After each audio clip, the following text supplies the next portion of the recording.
Hello everyone, this is अनमोल बल्लैंड। आप सबका स्वागत है हमारे यूट्यूब चैनल पे। आज का जो हमारा वीडियो है, इस वीडियो में हम लोग बात करेंगे चार्ट पैटर्न्स के बारे में और इसके अंदर हम लोग जानेंगे ट्रायंगल्स पैटर्न एंड वेजेस के बारे में। ओके, सो शुरू करते हैं। सबसे पहले देखिए, जो हमारे ये ट्रायंगल पैटर्न होते हैं ये जानना बहुत ज़रूरी है, क्योंकि ये एक्यूरेसी लेवल इनकी काफ़ी हाई होती है। अगर जहाँ पे भी ये ट्रायंगल्स बनते हैं पैटर्न आपके, तो वहाँ पे ये माना जाता है कि आगे का जो ट्रेंड है वो काफ़ी एक्यूरेट होता है, अगर आप इन पैटर्न्स को समझ जाते हैं तो। ओके, तो सबसे पहले शुरू करते हैं हम लोग। जो हमारा पहला ट्रायंगल पैटर्न है वो सिमेट्रिक होगा। बेसिकली ये तीन तरह के होते हैं। पहला होता है आपका सिमेट्रिक ट्रायंगल, दूसरा होता है आपका असेंडिंग ट्रायंगल पैटर्न एंड तीसरा होता है आपका डिसेंडिंग ट्रायंगल पैटर्न। ओके, तो बात करते हैं शुरू हम लोग सिमेट्रिक ट्रायंगल पैटर्न की। सिमेट्रिक ट्रायंगल ऐसे जैसे आपने इसका नाम सुना है वैसे ही ये दिखता भी है, कुछ सिमेट्रिक ट्रायंगल की तरह ही दिखेगा। इसमें आपको क्या दिखेगा, प्राइस का जो मूवमेंट होगा वो बैक साइड का काफ़ी ज़्यादा ब्रॉड होगा आपका, और वहीं पे धीरे धीरे प्राइस जो है आपका नैरो होता जाएगा। और इसमें क्या होगा, इसमें रेंज बाउंड जो होगी हमारी दोनों साइड की, जैसे कि कैंडल स्टिक की दोनों साइड, मतलब कि अब टॉप का भी और बॉटम का भी धीरे धीरे धीरे छोटा होता जाएगा। मतलब लोअर जो होगा आपका हाइज बनते जाएंगे आगे आगे, और साथ ही साथ हाई जो हैं वो कैंडल्स के लोज होते जाएंगे धीरे धीरे। तो सिमेट्रिक में आपको एंट्री कब लेनी है, बेसिकली एंट्री किसी भी पैटर्न की बात क्यों ना हो, आपको एंट्री हमेशा ब्रेकआउट्स में ही लेनी है। ऐसा नहीं है कि आपको एंट्री तभी ले लेनी है जैसे ही प्राइस बनता है ट्रायंगल पैटर्न तभी एंट्री ले लें, ऐसा कुछ नहीं है। पहले पूरा कंप्लीट होने दीजिए, ब्रेकआउट होने दीजिए, तभी एंट्री लीजिए। ओके, अब इसमें बात करते हैं टारगेट्स की। तो टारगेट्स आपको हमेशा रखने चाहिए जो रीसेंट के आपके रेजिस्टेंस होते हैं इसी पर्टिकुलर ट्रायंगल्स में, उसके आपको टारगेट्स रखने चाहिए। ओके, अब देखते हैं हम लोग असेंडिंग ट्रायंगल क्या होता है। असेंडिंग ट्रायंगल बेसिकली देखिए, आपको इसमें एक लाइन दिख जाएगी जो कि आपकी बिल्कुल स्ट्रेट होगी, और जो दूसरी लाइन होगी वो असेंडिंग ऑर्डर में बढ़ती हुई आपको दिखेगी, एज एन अप ट्रेंड की तरह शोभा होती हुई। ओके, इसमें क्या होगा, सिमिलरली आपको ट्रायंगल्स में ये ध्यान रखना है कि जो आपका प्राइस का मूवमेंट हो वो एटलीस्ट 2 बार तो टच करे ही दोनों लाइंस को। ठीक है, तो हमारी सिमेट्रिक लाइंस में भी यही सेम रूल है कि 2 बार दोनों लाइंस को टच करे, इसमें भी यही रूल है कि 2 बार तो एटलीस्ट टच करे ही। ओके, तो ऐसा कुछ आपको प्राइस मूवमेंट देखने को मिलेगा इसमें। ये डायग्राम है आपका, ब्रॉड एरिया होगा इसके बैक साइड का, और वहीं जहाँ इसका फ्रंट साइड आएगा वो काफ़ी नैरो होता जाएगा आपका प्राइस। एंट्री आपको ब्रेकआउट्स में लेनी है, टारगेट्स आपके हो सकते हैं जितना ज़्यादा ब्रॉड एरिया है। ओके, बैक साइड का जितना ज़्यादा ब्रॉड एरिया होता है उसी के बेसिस पे आप इसके टारगेट्स रख सकते हैं। ओके, अब आगे देखते हैं। हमारा जो दूसरा होता है वो डिसेंडिंग होता है, डिसेंडिंग ट्रायंगल लास्ट वाला। तो डिसेंडिंग ट्रायंगल्स बिल्कुल जस्ट वाइस वर्सा है हमारे असेंडिंग ट्रायंगल के। यहाँ पर क्या होगा, आपका एक जो है हाइपोटेन्यूज डिसेंडिंग मतलब डिक्लाइन फेज में होगा, और जो दूसरी लाइन होगी वो आपकी जस्ट हॉरिजॉन्टल लाइन होगी। प्राइस जो होगा आपको दोनों लाइनों को एटलीस्ट 2 बार तो टच करना ही चाहिए। बैक साइड इसका काफ़ी ब्रॉड होता है, फ्रंट साइड काफ़ी नैरो होता है, और इसमें आपको एंट्री लेनी है ऑन ब्रेकआउट्स। ये बात ध्यान रखिए कि हमारे जो डिसेंडिंग ट्रायंगल्स होते हैं वो ये कहते हैं कि आपका जो अपकमिंग प्राइस है, अपकमिंग ट्रेंड है, वो डाउन ट्रेंड होने वाला है। ओके, सिमिलरली जो हमारे असेंडिंग थे वो ये बताते हैं कि हमारा अपकमिंग प्राइस जो है या अपकमिंग जो ट्रेंड है वो हमारा असेंडिंग होने वाला है, मतलब अप ट्रेंड होने वाला है। और जो हमारा सिमेट्रिक था उसमें बाइस्ड रहता है, उसमें कभी भी अप ट्रेंड भी आ सकता है, डाउन ट्रेंड भी आ सकता है, ज़रूरी नहीं कोई एक रहे। वैसे आ तो इन तीनों में भी सकता है, बट ऐसा माना जाता है कि ज़्यादातर जो है असेंडिंग में अप ट्रेंड रहता है, डिसेंडिंग में डाउन ट्रेंड रहता है। ओके, तो ये थे हमारे ट्रायंगल्स पैटर्न। आपने सारे डायग्राम देख लिए होंगे इन ट्रायंगल्स पैटर्न की। अब आते हैं वेजेस क्या होता है। सो बेसिकली देखिए, डायग्राम के थ्रू ही समझते हैं इसको, वेजेस क्या होता है। वेजेस हमारे सिमिलर काफ़ी होते हैं ट्रायंगल्स के, बट ये होता है कि इनका प्राइस पैटर्न कई बार कंप्लीट हो जाता है विदाउट एनी क्लोजिंग। ठीक है, यहाँ पर दोनों साइड्स जो होते हैं हमारे ओपन रहते हैं, बट यहाँ पर आपको एक तरह का ये दिखेगा कि ये दो तरह के, जैसे सपोज करिए एक ट्रेंड लाइन बना रहे हैं आप, एक काफ़ी इंक्लाइंड है और दूसरी जो है काफ़ी कम इंक्लाइंड है, तो उसके बेसिस पे जो है प्राइस का मूवमेंट होता है यहाँ पर। और हम लोग इसको एज अ राइजिंग वेज कहते हैं। तो वेजेस जो होती हैं हमारी दो तरह की होती हैं, पहली होती है राइजिंग वेज एंड दूसरी होती है हमारी फॉलिंग वेज। वेज में अगर हम लोग ध्यान दें राइजिंग वेज में, तो ये शो करती है जो हमारा अपकमिंग ट्रेंड है वो रिवर्सल होने वाला है, यानी मतलब कि डाउन ट्रेंड होने वाला है, और ज़्यादातर ये किसी प्राइस के अपवर्ड डायरेक्शन पे बनता है। ओके, आपको इसकी चीज़ ध्यान में देनी चाहिए कि इन दोनों लाइंस में एटलीस्ट 2 बार तो प्राइस आपका टच हो, तभी आप इसको कंसिडर कर सकते हैं। इसका जो बैक साइड है वो काफ़ी ब्रॉड होता है, फ्रंट आपको और आगे इसके नैरो दिखता जाएगा प्राइस। आपको एंट्री कहाँ लेनी है? आपको एंट्री ब्रेकआउट्स पे लेनी है, खासकर तब जब एक बार रीटेस्ट हो जाए। टारगेट्स आपके होने चाहिए पहला रेजिस्टेंस जोन आपका, ओके। और अगर आपको रेजिस्टेंस जोन नहीं मिलता है तो आप यही वेजेस के जो बॉटम का सिरा था जो काफ़ी ब्रॉड था उसकी लेंथ को नाप के आप टारगेट्स लगा सकते हैं अपने। सिमिलर आपका काफ़ी डिक्लाइन वेज होता है, डिक्लाइन वेज में लेकिन आपके सीन जस्ट उल्टा हो जाता है। आपका एक डाउन ट्रेंड दिखेगा, आपको डाउन ट्रेंड लाइन दिखेगी आपको, जो कि थोड़ी ज़्यादा डिक्लाइन होगी as compare to other. But इसमें क्या है, आपको दोनों का ही जो प्राइस है छूना चाहिए, दोनों ही लाइंस को, तभी आप कंसीडर कर सकते हैं। और बैक साइड काफ़ी ब्रॉड होती है, फ्रंट साइड काफ़ी नैरो होती जाती है। ओके, अब इसमें हम लोग बात करते हैं एंट्री एंड टारगेट्स की। तो सिमिलर एंट्री और टारगेट्स हैं इसके भी, फॉलिंग वेजेस के भी। ओके, तो ये तो हो गया हमारा सीन ट्रायंगल्स का एंड वेजेस का ऑन डायग्राम, ठीक है। बट ऑन रियल चार्ट ये कैसे दिखते हैं, इनको देखने के लिए हम लोग कुछ एग्जांपल्स ले लेते हैं। तो पहले आपको अपनी स्क्रीन पे ले चलता हूँ। तो सबसे पहले हम लोग शुरू करेंगे सिमेट्रिक ट्रायंगल का। तो सिमेट्रिक ट्रायंगल के लिए मैं आपको दिखाता हूँ कैसा दिखेगा ये कुछ। मैंने ऑलरेडी ड्राइंग कर रखी है ताकि आप लोगों को आसानी हो समझने में। ओके, तो ये हमारा 1 आवर का टाइम फ्रेम बना है, हम लोग इसमें 1 डे का टाइम फ्रेम बना देते हैं। ओके, एक चीज़ ध्यान में रखिए, आपके जितने प्राइस पैटर्न बड़े टाइम फ्रेम में बनेंगे उतने ही ज़्यादा उनकी एक्यूरेसी होगी। ओके, यहाँ पर आप देख सकते हैं एक परफेक्ट हमारा सिमेट्रिक ट्रायंगल बना हुआ है, आप देख लीजिए कुछ ऐसा सा आपको दिख रहा है। आप यहाँ पर परफेक्ट सिमेट्रिक ट्रायंगल, ओके। तो इसमें जो पूरा का पूरा एरिया था ये काफ़ी ज़्यादा ब्रॉड था, और यहाँ पर आते आते नैरो होता जा रहा है, देख सकते हैं आप। और एटलीस्ट हमारा 2 जगह पे जो है हमारा प्राइस टच कर रहा है, एक यहाँ पर टच कर रहा है, एक यहाँ पर कर रहा है टच। सिमिलर नीचे में भी है, दोनों लाइंस में भी एक बार यहाँ कर रहा है, एक बार यहाँ कर रहा है। तो इसको हम लोग कंसिडर कर सकते हैं as a triangle pattern, okay. और दूसरा हम लोग देख लेते हैं सिमेट्रिक ट्रायंगल का एक एग्जांपल, तो वो था महिंद्रा एंड महिंद्रा में। ओके, ओके, तो यहाँ पर भी देख लीजिए।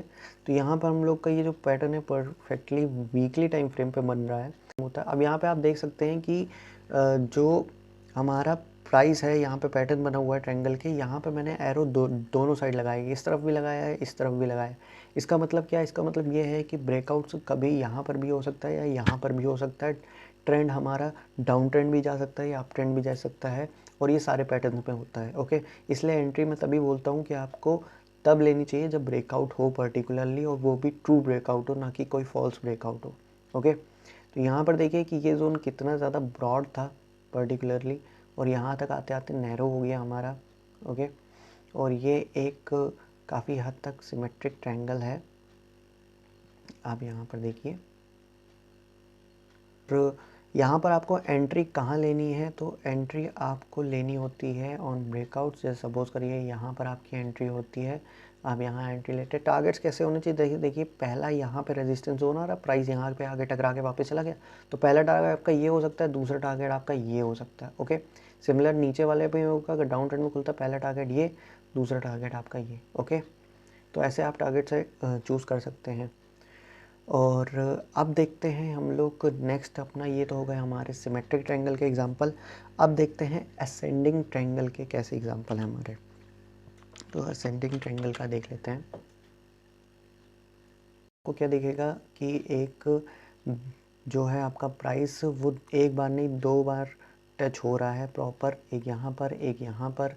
सिमिलरली जो हमारी हॉरिजॉन्टल लाइन है वहाँ पर भी प्राइस एक बार नहीं 2-3 बार टच हो रहा है, तो इसको हम लोग कंसीडर कर सकते हैं एक प्रॉपर असेंडिंग ट्रायंगल। ओके, लेकिन अभी यहाँ पर कोई भी ब्रेकआउट नहीं हुआ है। ऐसा कहा जाता है या माना जाता है कि हमारा जो असेंडिंग ट्रायंगल होता है उसका ब्रेकआउट अपवर्ड डायरेक्शन में होता है। तो हम लोग कंसिडर ये करेंगे इसको कि इसका जो एंट्री होगी हमारी वो इस पर्टिकुलर जोन पे हो। ओके, यहाँ पर होंगे हमारी एंट्री। टारगेट्स हमारे क्या होंगे? टारगेट्स हमारे इसका लेंथ हो सकती है, यहाँ से यहाँ तक की जितनी लेंथ होगी आप उसको कंसिडर कर सकते हैं अपने टारगेट्स, कि उसका ही लेंथ नाप के आप ऊपर टारगेट्स लगा सकते हैं। बट उससे पहले आप प्रीवियस के रेजिस्टेंस देख लीजिएगा कि अगर कोई पास का रेजिस्टेंस पड़ रहा है तो वो भी आपका पहला टारगेट हो सकता है।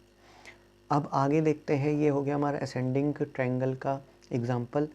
आगे देखते हैं तो डिसेंडिंग ट्रायंगल का एग्जांपल ले लेते हैं।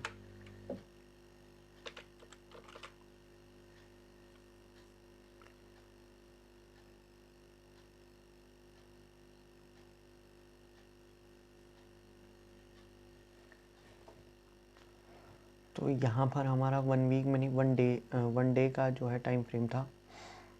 और ये देखिए, तो ये एक हमारा प्रॉपर डिसेंडिंग ट्रायंगल है। यहाँ का अब जो आप देख सकते हैं प्राइस मूवमेंट जो आने वाला है वो यहाँ होना चाहिए। ओके, इस डायरेक्शन पे होना चाहिए, बट यहाँ पर आपको एक ब्रेकआउट होता हुआ दिखेगा। हो चुका है एक्चुअली ब्रेकआउट, बट अभी भी ये प्रॉपर ब्रेकआउट नहीं है, क्योंकि अभी भी ये रीटेस्ट कर रहा है प्रॉपर, अभी इसने किया नहीं। देयर इज़ चांसेस कि अब ये वापस से इधर ही आ जाए इस पर्टिकुलर पोर्शन पे, जो कि इसको नहीं आना चाहिए। तो ऐसा नहीं है कि अगर कोई डिसेंडिंग ट्रायंगल है या असेंडिंग ट्रायंगल है तो वो वैसा ही बिल्कुल मूवमेंट होगा। प्राइस का मूवमेंट किसी भी डायरेक्शन में हो सकता है। ओके, हम लोग को ये सारी चीज़ें कंसिडर करनी चाहिए। अब सपोज़ करिए कि हमारा प्राइस का मूवमेंट इसी डायरेक्शन पे हो जाता है, मतलब इस ही डायरेक्शन पे ये आगे बढ़ने लगता है, तो हमारा पहला टारगेट हमारा यहाँ पे होगा एंड दूसरा टारगेट जो होगा हमारा यहाँ होगा। ओके, अब बात करते हैं हमारे वेजेस के बारे में। तो आपने एग्जांपल पे ये सारे देख लिए हैं कि कैसे दिखते हैं हमारे ट्रायंगल्स पैटर्न। वेजेस के एग्जांपल देख लेते हैं चार्ट पैटर्न में कि रियल के चार्ट्स में कैसे दिखते हैं वेजेस। तो राइजिंग वेज जो होता है हमारा, राइजिंग वेज का एग्जांपल मैं आपको देना चाहूँगा। ये देखिए, इस पर्टिकुलर टाइम फ्रेम पे आपको एक राइजिंग वेज मिल जाएगा। अब राइजिंग वेज में आप ये चीज़ नोटिस करिए कि आपका जो लाइन है वो एक अपवर्ड डायरेक्शन पे यहाँ पर है, और ये भी एक अपवर्ड डायरेक्शन में, बस ये है कि थोड़ी कम इंक्लाइंड है, ये थोड़ी ज़्यादा इंक्लाइंड है। प्राइस का जो मूवमेंट है वो एक ब्रॉड है, बैक साइड में काफ़ी ज़्यादा, और इसके एंड तक आते आते काफ़ी ज़्यादा प्राइस नैरो हो जा रहा है। ओके, यहाँ पर जब भी कभी, मैंने आपको पहले ही बता दिया है, अगर राइजिंग वेज बनता है तो उसका जो ब्रेकआउट होगा और जो अपकमिंग ट्रेंड होगा वो डाउन ट्रेंड होता है। देखिए बिल्कुल परफेक्टली डाउन ट्रेंड दिखाया है यहाँ पर। ओके, ये एक अशोक लेलैंड का चार्ट है, यहाँ 1 आवर का चार्ट बनाया गया है। अब यहाँ पर देख लीजिए कि 3 बार जो है हमारा प्राइस को टच किया था ये बॉर्डर्स, जैसे कि टॉप में 1, 2 एंड 3 टाइम्स। ओके, सिमिलरली हमारा नीचे जो है हमारा 1, 2, 3 और 4, और 5वीं बार यहाँ पर देखिए एक ब्रेकआउट भी दिया है, लेकिन ये फॉल्स ब्रेकआउट था। ओके, तो आपको ये सारी चीज़ें ध्यान में रखनी चाहिए कि हमारा एंट्री पॉइंट एक बहुत ही ट्रू ब्रेकआउट पे हो, ना कि कोई फॉल्स ब्रेकआउट में, अदरवाइज़ आपका स्टॉप लॉस हिट हो सकता है। तो ये था हमारे वेज का एग्जांपल, राइजिंग वेज का। अब हम लोग देखते हैं फॉलिंग वेज कैसी होती है। फॉलिंग वेज के लिए एग्जांपल लेता हूँ मैं गोदरेज का। ओके, तो ये यहाँ पर देखिए आपको फॉलिंग वेज बनती हुई दिखेगी, ये शायद 1 डे पे बन रही है। हाँ जी, 1 डे पे बनती हुई दिखेगी।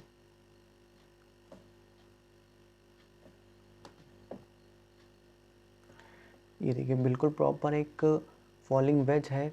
यहाँ पर देखिए कि क्या है, एक डाउन ट्रेंड चला आ रहा था, उसी को कोऑर्डिनेट करता हुआ दूसरा भी डाउन ट्रेंड चल रहा है, बट ये है ये थोड़ा कम डिक्लाइन है और ये थोड़ा ज़्यादा डिक्लाइन है। जो हमारा यहाँ पर है, यहाँ पर काफ़ी ज़्यादा ब्रॉड है प्राइस, और यहाँ पर आते आते नैरो हो चुका है।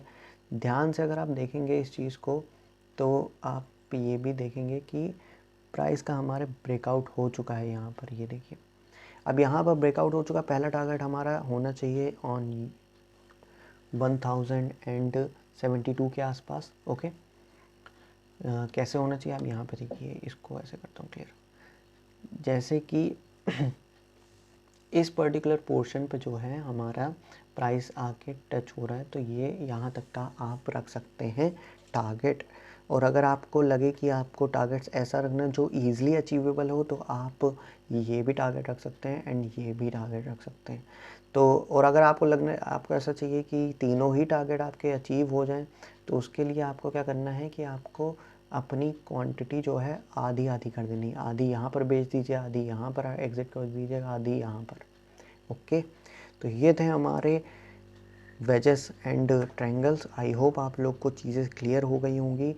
एग्जाम्पल के तौर पे मैंने आपको चार्ट्स में भी दिखा दिया एंड डायग्राम में भी दिखा दिया, बट जो डायग्राम में हमारे टारगेट पैटर्न्स होते हैं वो काफ़ी ज़्यादा डिफरेंट होते हैं ऑन रियलिस्टिक चार्ट में। तो आप इन चीज़ों को ध्यान में दीजिए। इस चीज़ में आपको टाइम लगेगा काफ़ी बार कि पर्टिकुलर चार्ट में जानने का कि कौन सा पैटर्न बन रहा है, कौन सा नहीं बन रहा है। तो इसके लिए ज़्यादा से ज़्यादा प्रैक्टिस करें एंड स्विच हो जाएं इस चैनल से, ताकि आपको ज़्यादा से ज़्यादा नॉलेज मिल सके। आई होप आप लोगों को वीडियो अच्छी लगी होगी। अगर वीडियो अच्छी लगी है तो लाइक कर देना, अदरवाइज़ डिसलाइक करना। काम के लगा हो चैनल तो सब्सक्राइब कर लेना एंड अगर किसी और के काम के लगा है तो शेयर भी कर देना। थैंक यू एंड जय हिंद।